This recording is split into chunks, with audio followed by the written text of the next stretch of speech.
You ever get that feeling like the AI world's just racing ahead and you're stuck trying to catch up? Oh, yeah. Like just keeping up with all the AI news and reports feels like a job in itself. Totally. It's a fire hose of information, Yeah, and it's hard to sift through and figure out what really matters. absolutely. Information overload is a real thing.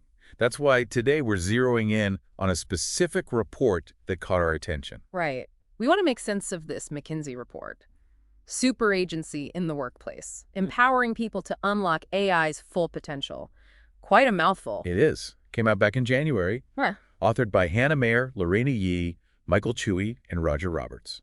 So in this deep dive, we're going to break it down for you, focusing on the core ideas, especially this idea of superagency. It's basically your cheat sheet to understanding how McKinsey sees AI impacting our work lives right now and in the near future. Exactly.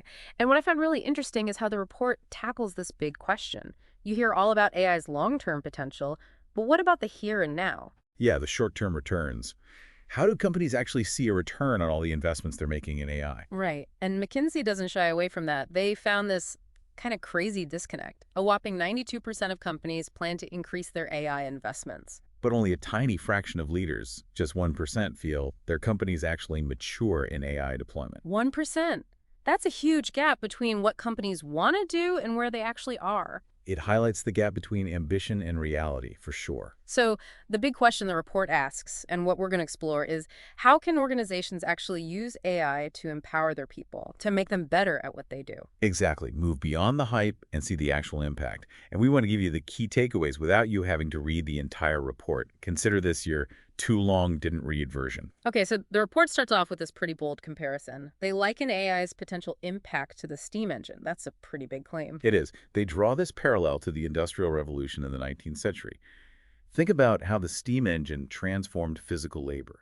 Right, changed how things were made.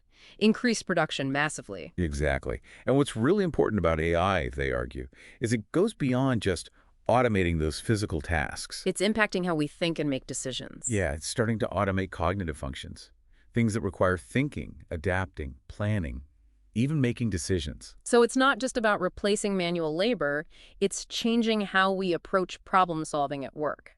Right. And the report emphasizes this could lead to, a whole new level of economic growth and societal change. Yeah. Like, it could impact almost everything we do. It's like we're at a tipping point. Things are about to change drastically. The report makes another comparison that I think is spot on. They say AI right now is kind of like the internet in the mid-90s. Back when everyone was like, what is this thing? And Yeah. had no idea how big it would become. Exactly. The potential was there, but no one really grasped how it would transform everything. And the report's warning to leaders today is the danger isn't thinking too big about AI. It's thinking too small. So basically, don't underestimate it. Exactly. Yeah. Now, you've probably noticed the report keeps using this term, superagency. Yeah, what exactly does that mean? Well, they actually have a definition for it in a sidebar. They're drawing directly from Reid Hoffman's book, Superagency. The guy who co-founded LinkedIn. That's the one. And superagency basically describes a future where individuals, using AI tools, become way more creative and productive. Like, they have a bigger positive impact on their work and, well, the world. Right. It's not about AI replacing us. It's about AI making us better. Giving us superpowers, basically. Exactly. And the report makes this really interesting point. Even if you're not directly using AI, you can still benefit from it. How so? Think about it. If AI improves knowledge sharing or makes things more efficient, everyone benefits. Right. If it streamlines research or takes over those tedious tasks, that frees up time for everyone to focus on more important things. Precisely. They even call AI the latest in a line of transformative super tools. Like throughout history, you've had the printing press, the steam engine, the internet, smartphones. All these tools changed society because they made humans more capable. And AI is doing the same thing, making information more accessible and automating routine stuff. Exactly. But, and this is a big but, it needs to be developed safely, ethically, and equitably. Can't forget that part. Okay, so the report talks about this readiness gap. What's that all about? This is where it gets really interesting. They did a bunch of surveys and found this big disconnect between what leaders think is happening with AI adoption and what's actually happening with employees. Like the leaders are out of touch. In a way, yeah. Employees are 3 times more likely to be using AI for a significant chunk of their work than their leaders realize. 3 times. That's huge. It's like The leaders are focusing on top-down implementation and missing the grassroots adoption that's already happening. It really seems that way. And get this, over 70% of employees believe AI is going to change a lot of their work within the next 2 years. But almost half of C-suite execs think their companies are developing AI tools too slowly. So the employees are ready, but the leaders are dragging their feet. It's a weird dynamic. And even though most companies started investing in AI over a year ago, they still feel the need to move faster. But they're not seeing how fast things are already moving at the employee level. Exactly. And McKinsey's conclusion is that the biggest roadblock to scaling AI isn't the employees, it's the leaders themselves. Wow, so the employees seem ready, even ahead of the game. What's the report say about how they feel about AI in the workplace? Well, they looked at different archetypes of employee attitudes based on Reid Hoffman's ideas. They came up with 4 groups: Zoomers, Bloomers, Gloomers, and Doomers. Those are pretty interesting names. Can you break those down for us? Sure. Zoomers are the ones who are all in on AI. They want it implemented quickly, no holding back. Like full speed ahead. Exactly. Bloomers are also optimistic, but want to make sure it's done responsibly. They're all about collaboration with their companies. The cautious optimists. Right. Then you got the Gloomers. They're more skeptical. They want more regulation, top-down control. And lastly, the Doomers. They have a pretty negative view of AI. Like they think it's all going to end badly. Pretty much. But here's the surprising part. Even among the Glooners and Doomers, a lot of them have actually used AI tools. Really? Even the ones who are skeptical? Yeah, and about 80% of the Gloomers and half of the Doomers said they were comfortable using it for work. So there's a lot more curiosity and willingness to engage than you might think. Definitely. Now, the report also looked at what kind of support employees need to really embrace AI. Makes sense. You can't just throw new technology at people and expect them to figure it out on their own. Right.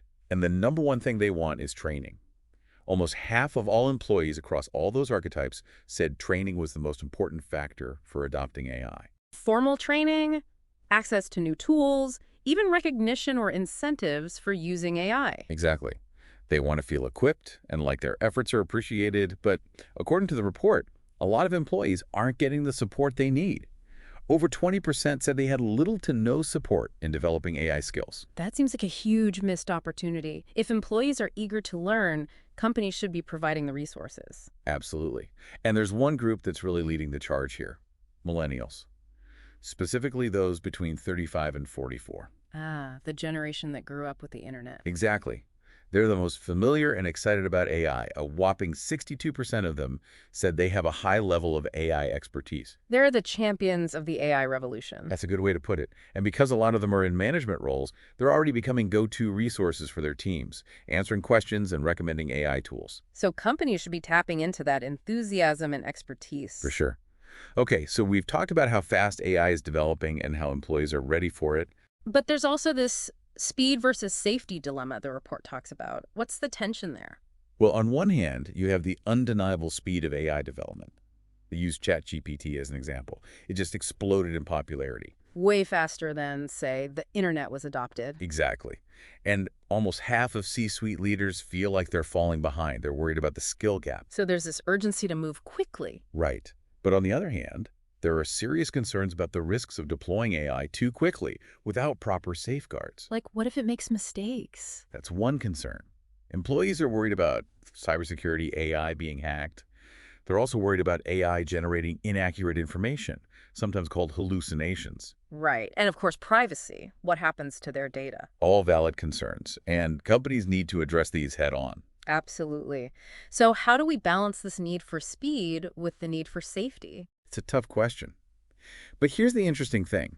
Even with all these concerns, employees actually trust their own companies to deploy AI ethically, more so than they trust universities or big tech companies. 71% said they trust their employers to get it right. Yeah, which suggests they believe their companies will act responsibly. It's a vote of confidence, but also a huge responsibility. Exactly. Yeah. Leaders can't take that trust for granted. The report also brings up this idea from Reid Hoffman. He says, every new technology comes with new risks. And the goal shouldn't be to eliminate all risk, because that stifles innovation. It's about finding ways to manage the risks. Right, finding that balance between progress and safety. Now, they also talk about benchmarking, which is basically comparing AI systems to standards and best practices. To make sure they're safe and trustworthy. Exactly. But right now, most companies focus on the technical stuff, like how well the AI performs, how accurate it is. But ethical concerns like fairness and bias, those aren't always prioritized. That seems short-sighted. If you're not measuring for bias, how do you know the AI is being used fairly? Exactly. It's a critical oversight. Companies need to broaden their benchmarking to include ethical considerations. Okay, the report then moves on to this ambition gap. What's preventing companies from seeing the big returns they were hoping for? It's a key question. Despite all the money poured into AI, a lot of companies aren't seeing the transformation they expected. Over two-thirds of leaders said they launched AI projects over a year ago, but only that tiny 1% say their AI rollout is mature. It's that 1% again, so what's going on? Well, sometimes it's poor planning or bad execution, but often it's a lack of ambition. They're not thinking big enough. Like they're just dipping their toes in instead of diving in headfirst. Exactly. And they looked at AI investment across industries.